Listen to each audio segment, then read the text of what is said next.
Welcome to Madasaling Pinoy, your prayer partner. Ngayon po ay Martes sa ika-6 na linggo ng Pasko ng Pagkabuhay.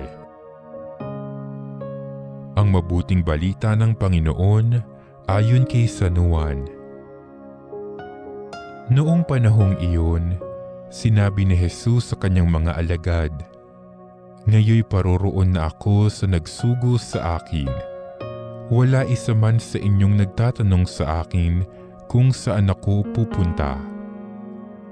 At ngayong sabihin ko sa inyo, natigib kayo ng kalungkutan. Ngunit dapat ninyong malaman ang katotohanan. Ang pag-alis ko'y sa ikabubuti ninyo, sapagkat hindi paparito sa inyo ang patnubay kung hindi ako aalis. Ngunit kung aalis ako, susuguin ko siya sa inyo. Pagdating niya ay kanyang patutunayan sa mga tao sa sanlibutan na mali ang pagkakakilala nila sa kasalanan at ipakikilala niya kung ano ang matuwid at kung ano ang kahatulan.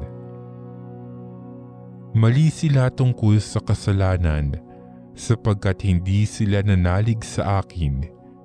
Tungkol sa matuwid sapagkat ako'y paroroon sa Ama at hindi na ninyo makikita.